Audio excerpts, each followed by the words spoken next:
মোদি আর আদানির জুটি আমাদের দেশকে ইন্ডিয়া ব্লকের সকল সংসদ সাংসদরা, কংগ্রেস দলের সাংসদরা এবং বিক্রি হচ্ছে, অথচ আমাদের দেশের প্রধানমন্ত্রী চুপ হয়ে আছে। এই দেশের মধ্যে আদানিকে নরেন্দ্র মোদী লালন পালন করলেও পর্যন্ত আদানির কাছে বিক্রি হয়ে যাচ্ছে। নরেন্দ্র মোদী চুপ হয়ে বসে আছে। অন্যদিকে দেখছি আমাদের উত্তর পূর্বাঞ্চলের ফ্রড এবং শেয়ার মার্কেটে হেরাফেরির মামলা দায়ের করা হয়েছে, যার ফলে আমরা বিশ্বাস করি আন্তর্জাতিক স্তরে আমাদের দেশের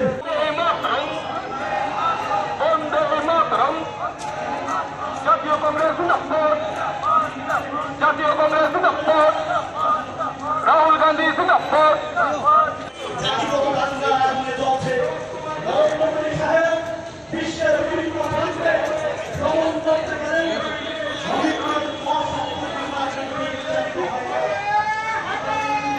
কেন বিজেপি জবাব চাই, জবাব দাও। দেশের সকল আজকে প্রদেশ কংগ্রেসের আগমনের ছেড়ে দলে দলে যোগ দেন।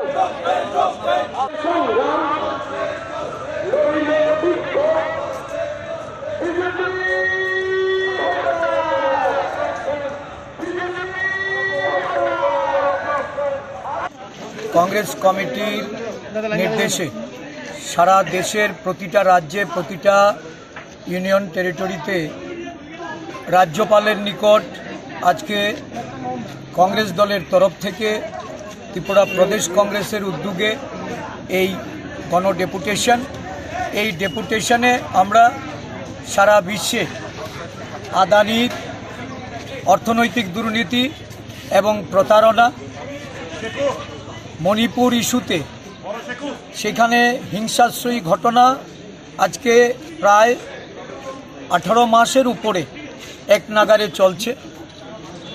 দেশের প্রধানমন্ত্রী এই ব্যাপারে নিশ্চুপ।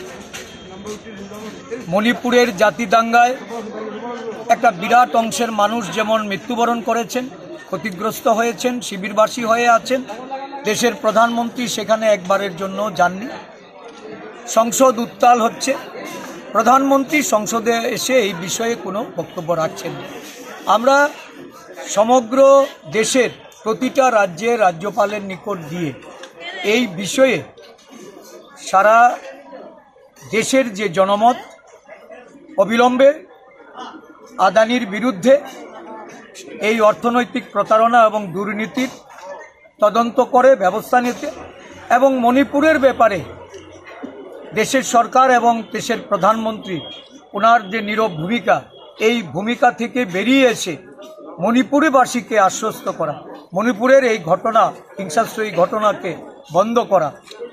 সারা বিশ্বে আজকে ভারতবর্ষের শিল্পপতিদের তাদের সম্মান, তাদের দেশের পদমর্যাদা ভূলুণ্ঠিত, মোদি আদানির তাদের সখ্যতা আজকে একটা অর্থনৈতিক যে চরম বিপর্যতা এই দেশের মানুষ যেটা প্রত্যক্ষ করছে, এর থেকে কিভাবে পরিত্রাণ পাওয়া যায় সেই লক্ষ্যে মানুষকে ঐক্যবদ্ধ করে এই মোদি আদানি তাদের যে সখ্যতা, তাদের সখ্যতার কারণে যে মানুষ প্রতারিত এবং অর্থনৈতিক যে সংকটাবস্থা এর থেকে পরিত্রাণ পেতে দেশের মানুষকে সতর্ক।